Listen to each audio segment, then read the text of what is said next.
The Mega Man series is primarily known for being fun, replayable 2D platformers from the classic games to the X games to the Zero games. However, not all Mega Man game series revolve around running and gunning. Starting in 2001, the birth of a brand new Mega Man series with the release of the first Mega Man Battle Network game on the Game Boy Advance features more tactical RPG gameplay rather than the standard platforming that Mega Man is known for. These games have a lot going on, and for newcomers of the franchise, especially for those getting the Legacy Collection to experience these games for the first time, may be overwhelmed. There can be a lot of information to absorb, and some of the more helpful mechanics will go over the player's head. With this video, I hope to ease the transition for beginners of the series, and giving more general tips that can be used across the entire series to make sure your first time running through these games is a lot easier. If you're a veteran of the series, you probably already know a lot of these, but feel free to stick around to critique or offer more tips in the comment section below. Without further ado, my name is Neptune, and I present to you my top 10 beginner tips for the Mega Man Battle Network series. Let's get started. Tip number 1, where to start. The Legacy Collection offering 6 mainline entries along with having some version variants, it might be confusing on where to start and which games are worth the time investment. After all, we're all humans and have things going on in our lives outside of gaming. While the first Mega Man Battle Network might seem like a solid entry point, I think alongside majority of reviewers and veterans of the series, the game is rather flawed and boring to play compared to the later entries. Not too many interesting challenges or ways to express yourself with the lack of customization that is present in future titles. While it does introduce you to the world and the characters in the series, majority of the Battle Network series writing is akin to a Saturday morning cartoon and intended for a younger audience. With that being said, I think beginners should avoid this one for now if you're looking for something more interesting and engaging. It's an entry for those who are curious to see how the series began. The first sequel, Mega Man Battle Network 2, does a lot to improve the formula, and its gameplay is similar to how Mega Man 2 improved Mega Man 1 to become iconic. There are some frustrating segments to push through with this entry, but it's rather easy to understand with some of the customization options you have not being as advanced as some of the stuff in the future titles. If you don't mind looking up a guide to help you progress and want a relatively easy time, this might be worth considering, but not my top pick for a beginner. Mega Man Battle Network 3, to veterans at least, is seen as one of the best entries in the entire series. With that being said, it does have some annoying, quirky mechanics that bog down the experience for both newcomers as well as veterans. Some later boss fights will stump newcomers and give a decent challenge. Also, while I don't think the main plot is the primary focus of enjoyment of the series, I will comment that this game does have the best self-contained story and is easy to pick up even if you haven't played the previous games. With that said, I do think this is a pretty solid entry point and to give you a feel for why people love the series. I will also mention the blue version is often more recommended than the white version due to having more broken version exclusive options available, as well as the shops just having some really strong options for sale. Mega Man Battle Network 4, despite its good sales numbers might imply, is the most flawed game in the entire series. While the game will introduce mechanics that are beloved and later fine-tuned in later installments, the amount of repetitive gameplay and frustration everyone will experience, despite their skill level, will leave a sour taste in your mouth. I'm not going to spend more time on this one, and it's considered one of the weakest installments in the series for a reason. Therefore, beginners should avoid this. Mega Man Battle Network 5 is a solid entry, but it has a bigger focus on tactical gameplay, which is its primary gimmick, Liberation missions. You end up either loving or hating them, I find, because Liberation missions add this tactical layer on top of the main RPG gameplay. It's worth noting that there are some characters that are returning from previous entries, and you might not get the full context behind their appearance. Otherwise, if you really enjoy tactical strategy games where you manage units like Fire Emblem, I think this one could be a very solid entry point for beginners. Otherwise, maybe stay away if you just want the raw Battle Network gameplay. Either version should work fine. Mega Man Battle Network 6, if you don't mind lacking some context with the story, you are in for a fantastic time. Good balance of customization and easy difficulty that makes this enjoyable games for both veterans and newcomers alike. This entry also has a lot of quality of life changes which makes this game far more accessible than the prior ones. It also is the game that has the most balanced PvP modes if you're interested in the competitive scene, and it's also the one that was primarily featured in trailers that were showcasing online. This is the entry that I started with, actually, and made me continue to try out the other games in the series. This is my top pick for the starting point in the series, and if you're wondering about the version, I do think Grigar has the slight edge for beginners due to its more damage-focused options versus Falzar's having more technical options. Either one is still really good. To recap my recommendations in ascending order, avoid Mega Man Battle Network 1 and 4 as an entry point to the series, Mega Man Battle Network 2 for an easy time and you're willing to push through some frustrating gameplay as well as use a guide, Mega Man Battle Network 5 for people that want an additional tactical layer of gameplay, Mega Man Battle Network 3 for those who want a challenge and don't mind the occasional annoying quirks, and Mega Man Battle Network 6 is played first for its gameplay experience at the expense of lacking some overall context for the story. Use this knowledge to make an informed decision on where to start, and I hope you have fun. Tip number 2, edit the folder and experiment. In more standard RPGs, where you have all your attacks, spells, and tactics available to you at all times, this is not the case in Mega Man Battle Network. In Mega Man Battle Network, the battles take place on a grid battlefield where majority of the action happens. However, what you can do on the battlefield depends on what you put into your folder. Using a card game analogy, the folder is your deck, and the cards of that deck are battle chips.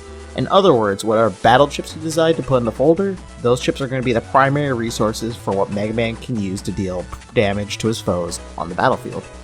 There are many battle chips you can collect throughout the main game, with each providing their own benefits, whether that be a unique attack, affecting the field, granting abilities, stat modifiers, healing, and more. However, you'll not be able to use any of these battle chips if they aren't in your folder already. I find a lot of the fun of these Battle Network games are trying out these various battle chips and experimenting to see if you like it, and that's done by editing your folder to include them. There's something for everyone, and whether you decide to like a battle chip comes down to trying it out and seeing if you like the value it provides and if it's worth staying in your folder.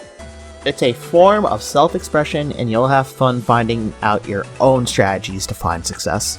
So remember, after collecting a handful of battle chips, I highly suggest you look into your pack and trying them out by editing your folder and experimenting. Speaking of battle chips you should experiment with. Tip number 3, consider support battle chips. It's easy to write off a battle chip for not doing damage. After all, battles boil down to dealing damage to reduce the enemy's HP to 0 before Mega Man loses all of his HP. However, support battle chips can enable Mega Man to stay safe and or help him enhance his abilities to land devastating attacks and combos. Take Area Grab for instance, which is a support battle chip that's in every mainline Battle Network game. While it does not deal big damage, it takes over the battlefield space of your enemies, which has numerous advantages. More space for Mega Man to move around in, which makes it easier to dodge some attacks. It can make poor range, high damage chips like swords able to hit the enemies in the middle or back columns. It can trap enemies that only move vertically, like Metars.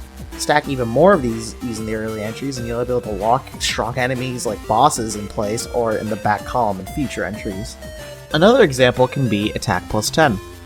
This pairs extremely well with Vulcan, seen in Battle Network 4 through 6, as they're 3-shot attacks where each shot does 10 base damage. Adding Attack plus 10 to a Vulcan increases the damage potential from 30 damage to 60 damage. The White Capsule on Mega Man Battle Network 6 adds a paralysis status effect to an attack chip. Bosses have invincibility frames and move after being hit by a single hit attack, making it tricky to land consecutive hits. If you have 2 attack chips and add a White Capsule to the first one, your first attack will paralyze the boss and prevent them from moving, therefore making the second attack easy to land and dish out more pain. One of the best support chips, hands down throughout the entire series though, is Invisible. Using it grants Mega Man iframes for a short period of time, allowing him not to worry about dodging and thus taking damage. You can spend more of that time focusing on landing your attacks and dealing out pain. There are attacks that can pierce Invisible, but more often than not, they're more rare to see on a casual playthrough. Are all support chips great? No. Not all of them, and there's some rather niche ones out there, I will admit. However, I'm just here to point out that support battle chips should not be immediately written off in favor of just attacking chips, as they can provide some very helpful effects. If you took nothing away from this section, please just use Invisible. But speaking of chips to use, tip number 4, balancing chip codes in the folder. This is probably one of the most important tips, so listen up. For each battle chip you collect, they each have their own letter code. At the start of battle, you have 5 random battle chips that appear from your folder that you can select from. What's limiting the selection? To select multiple chips, they either must be chips with the same name or code. Selecting 3 chips such as Cannon A, Cannon B, and Cannon C is an example of having the same name. Meanwhile, selecting 3 chips such as Area Steel S, Sword S, and White Sword S is an example of having the same code. Starting in Battle Network 2, there is an asterisk code that acts as a wildcard and often assigned to more support battle chips, which we learned are pretty strong. To add to our previous example, we can select 5 chips like Invisible Asterisk, Area Grab S, Sword S, White Sword S, and Attack plus 10 Asterisk. All these chips can be selected at the same time because the asterisk codes are being wildcards and acting like the letter S in this instance. An asterisk code chip like attack plus 10 asterisk won't work with our cannon example as shown before, since it'll be breaking the rule of having chips of the same name. But that being said, cannon asterisk can be selected along with the other cannon since it does not break this rule. Hopefully that's clear, and if you're confused, don't worry about it. Each game has a tutorial explaining this at the start. With this knowledge, you'll notice a big limiting factor early on in the game. You'll be only able to select 1 to 2 chips at the start of battle most of the time, maybe 3 if we're lucky. It'll be way more convenient and fun to select 3 to 5 options consistently each time we have the option to select chips, and we can achieve that by balancing the chip codes within our folder. I find building folders primarily composed of chips that use 1 to 3 letter codes along with the asterisks will allow you to comfortably breeze through the majority of the single player adventure. You can even have a few off-letter chips for experimenting as well to see if you want to use them in a different strategy or with a different folder. If we look at the opposite scenario where we just have a whole bunch of different letter codes in our folder, we can only select 1 chip at a time and Mega Man will just be a sitting duck with his buster for the majority of the round. Even if that 1 chip just did 100 damage to one enemy, it would be far more efficient to have 3 chips that total up to 150 damage and can be distributed across the battlefield across multiple enemies. More damage at the start will end fights quicker and lead to less opportunities for Mega Man to take damage, thus keeping him safe. Another benefit to selecting more than 1 chip is you'll be cycling through your entire folder faster throughout a fight. Meaning if you're looking for something in particular to help you out, the pool of chips that'll show up is getting smaller and thus giving you better chances of getting a particular chip you're looking for. Thus, if you just want to burn through your folder quicker, just add a whole bunch of asterisk support chips. There is an alternative to guarantee a chip shows up at the start, which is tip number 5, regular chips. Starting in Battle Network 2, there are upgrades that can be found around the overworld for Mega Man called Reg-Ups, which raises Mega Man's regular memory. What does that accomplish? Well, regular memory is utilized to select 1 regular chip in your folder. This 1 regular chip is guaranteed to show up at the start of every battle, which can help you out a lot. Each battle chip has a memory size associated with it, and if Mega Man's regular memory is greater than it or equal to it, it can be selected as a regular chip. If you collect enough regular memory upgrades throughout the game, you'll max out at 50 megabytes. Now that we know how it works, what chip should we make your regular chip? I usually recommend support chips like Area Grab or Invisible at the start of a fight, as they'll give you numerous advantages. Or if you have the regular memory to spare, AoE damaging chips can nuke a screen of lower level enemies, which can help with backtracking. Any asterisk codes are also welcome as well.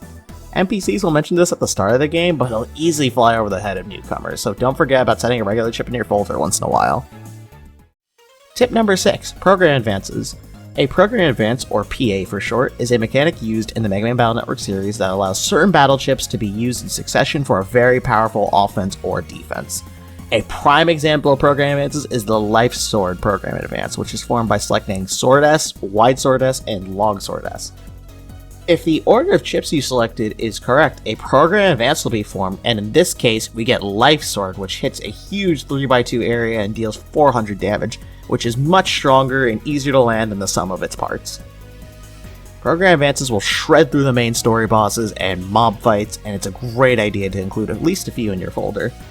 Now that we know what a Program Advance is, how do we know what the correct chip combos are? Unfortunately, the game itself doesn't do the best job of teaching this, often having NPCs or remote dialogue hinting at the possibility of one. Thankfully, we live in the modern age where lists of Program Advances are just a Google away. If you use it once, it'll be added to the library informing you what combinations could be used to successfully form it. If you're going for 100% completion, you'll need to perform all of them eventually, so pull out your phone once in a while. Some Program Advance combinations are consistent throughout the entire series, like Life Sword, but they're generally formed when chips of the same name also have code letters in alphabetical order. For example, Cannon A, Cannon B, and Cannon C will typically lead to a Program Advance, but Mini Bomb B, Mini Bomb L, and Mini Bomb R won't lead to anything special. A few extra notes would be asterisk codes or wildcards that can be substituted for a letter code if you don't have the correct combination of chips. You can also use multiple asterisk codes to form a Program Advance only if they're formed with different chip names, like Life Sword. There are exceptions, but that's the general rule of thumb. On screen, you'll see an example of order combinations of the cannon and sword chips that lead successfully to Program Advances. One more thing to mention is that in Battle Network 5 and 6, Program Advances were limited to once per battle, meaning you couldn't build folders designed to fire off the same Program Advance over and over again, unlike the earlier entries. In the earlier games, though, have fun, and program advances might seem a bit complicated at first, but once you actually form one, it's a lot of fun. Tip number 7, adjusting strategy for boss fights. Throughout the entire series, Mega Man Battle Network features boss fights that showcase unique attacks and patterns. Due to this nature, a certain folder strategy may work on one boss but not another. This tip is an extension of the experiment step, which is not being afraid to adjust your strategy for specific boss fights. Keep in mind, enemies often have elemental properties, and you can take advantage of their elemental weakness similar to Pokemon. How the elements work in Battle Network is water beats fire, fire beats grass, grass beats electric, and electric beats water. If you exploit an elemental weakness with an attack, the attack will deal double the damage. In general, majority of enemies do not have elemental resistances, so some strategies can be more universal than others. If you are fighting a fire elemental boss like Heatman, load up on water attacking chips that will make the fight end much quicker. Ending a fight quicker gives you a higher busting rank, which yields better rewards majority of the time. Other boss fights might make it harder for you to make certain strategies work. Take for instance Circus Man. I built a folder that uses a lot of sword chips, but he likes to hang out in the back column for majority of the fight, which is invalidating a lot of them. While I'm aware of things I can do to make the sword chips work, what I can do is just simply adjust my folder to have stuff that can effortlessly hit the back column, like the boomerang chips. There are ways you can shift Mega Man's elemental affinity in every entry, and typically, you can power up those elemental attacks to exploit weaknesses even harder. Mega Man Battle Network 2 and 3 specifically with the elemental styles, if the style you're using is weak to a current boss that is hitting you for that weakness, consider switching back to the normal style as an option if you're having problems dodging their attacks. If you run into a wall in these games in the boss fight, do not be afraid to adjust your folder and strategy to get the upper hand. Tip number 8, explore everywhere. Mega Man Battle Network has its gameplay in two worlds, the real world where you're controlling Lan and the cyber world where you're playing as Mega Man. As you learn throughout the games, you get into the cyber world by jacking into electronic devices in the real world. However, there are various devices in the real world hidden throughout these games that you're able to plug into that you wouldn't necessarily think to at first glance. This is where exploring the real world thoroughly by using the A button to check everything will often lead you to find dialogues that'll tell you, hey, you can jack into this, where you'll find hidden cyber worlds with one-time rare collectibles. Sometimes, jacket ports will initially be broken, but later repaired as you progress throughout the game, like the popcorn machine in Mega Man Battle Network 6, so keep your eyes peeled out and make mental notes to come back to them later. While mashing the R button everywhere is an alternative, I find it annoying, and in some circumstances, checking an object in the real world with the A button will actually yield rewards like HP memories, which will increase Mega Man's max HP. Explore everywhere and jack into anything you see for some nice goodies, and yes, even squirrels. Speaking of goodies, tip number 9, free goodies from Lotto Codes plus download chips. Starting in Battle Network 3, as you progress throughout the game, you'll eventually gain access to the Number Trader machine, which typically shows up generally before the halfway point in these games and will be present in Lan's hometown chip shop. By inputting certain Lotto numbers into these machines, you'll be able to reap rewards like rare battle chips and Navi customizer parts, all for free. How do you get these Lotto Codes? Lotto Codes are found in a variety of different ways, many of which are not even found in the game themselves. While some are in-game quest reward items where you have to check your key items or an NPC might mention one, the best way to find them is through a quick Google search. I'll link a wiki article in the description below where you can bookmark it and come back later once you have access to it. There are some really strong chips, and while some players might consider this as a form of cheating, I'd argue against that and say that all these items are obtained legitimately throughout the game without the need for an external cheating device, and I'd say it enhances the experience of these games, and using all these battle chips are a lot of fun. I'll also toss in the Legacy Collection's download chips feature. These chips were locked behind Japanese exclusive events but are now obtainable normally thanks to the menu options provided within the Legacy Collection. If you do decide to redeem these download chips, note that a lot of them are extremely powerful and will turn enemies into dust. While some might be concerned about the difficulty games and the slight spoilers of some of these chips, I personally love seeing base show up and destroy all the opposition. Tip number 10, my last tip, Navi Customizer Compression Codes. Starting in Mega Man Battle Network 3 once again, the Navi Customizer is a way to enhance Mega Man's skills and modify his stats. For example, you can do things to make his buster stronger, give him more HP, or make him able to survive an attack that would have otherwise killed him. You'll get a tutorial introducing you to how to do this, so I won't waste your time explaining the mechanics around it. However, did you know that in Battle Network 3, 5, and 6, there are certain button combinations you can perform to shrink down certain programs, allowing you to fit more skills into Mega Man that you normally would? These are called compression codes. Where are these compression codes found? Well, vague in-game hints are not really reliable, so we'll just use Google instead. In the description, I linked a wiki article you can refer to find these compression codes and use them throughout your adventure. A few more notes I want to mention. In Mega Man Battle Network 3, you hold the select button before inputting the button combination. Meanwhile, in Battle Network 5 and 6, you instead hold down the right directional button before inputting your button combination. If for some reason you want to undo the compression, you can just redo the compression code and you'll revert the program back to its original size. If you made it through this entire video and enjoyed what you saw, please consider leaving a like as I put a lot of effort into this video. And if you want to see more Battle Network tip videos, consider subscribing. And if you want to tune into some of my Battle Network live streams on Twitch, then check the description below to follow me over there, as well as my Twitter. Feel free to share this video around to others who are looking to try out Battle Network, and I'll see you guys next time. See ya!